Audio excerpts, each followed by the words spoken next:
Part 1. Getting Honest. Chapter 1. What I Never Knew About the New Life. In 2004, I reached a breaking point.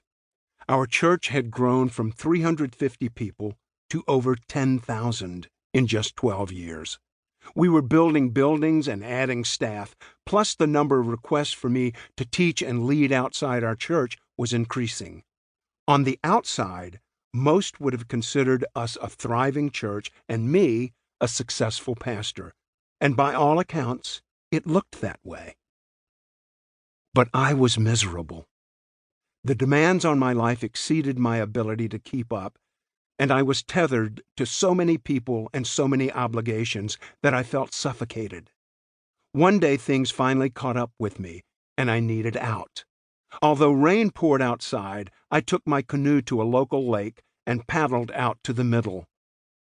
Then, with rain and tears streaming down my face, I looked up toward the sky and said out loud, "What's wrong with me?" I was emotionally and physically exhausted. The cracks became evident through my harsh comments and bursts of anger. In the office, I had become a virtual recluse, sequestered behind a closed door to crank out another sermon or news article. My staff rarely approached me or even had access to me, but when they did, the tension was thick, almost explosive. If someone got hurt or offended, so what? Nobody cared. Nobody had time to care. It was even worse at home. I stormed around in anger, reacting to even the smallest things with hurtful jabs and unkind gestures.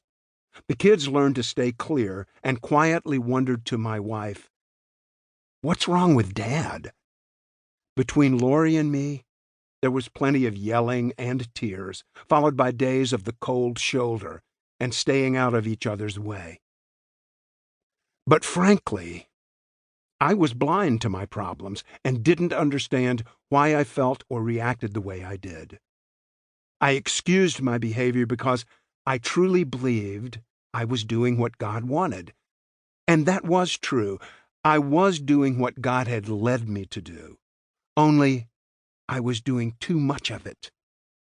I was emotionally depleted and relationally dangerous. And I couldn't recall the last time I had laughed.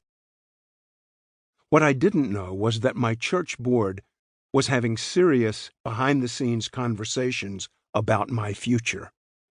Until, at a board meeting one night, they told me I must get some professional help, or I was done. I was so stunned I couldn't speak. Has something ever made you feel that way? Something surprising? Something awful happened, and it shook you to the core. I realized that those 8 people held my fate in their hands, and at that moment, I had a choice. Either I admitted and addressed some serious flaws, or I risked losing everything I had given my life to. That conversation launched a year-long intervention with a guy named Fred, who specializes in executive coaching. Fred and his team took me through every self-evaluation assessment known to man.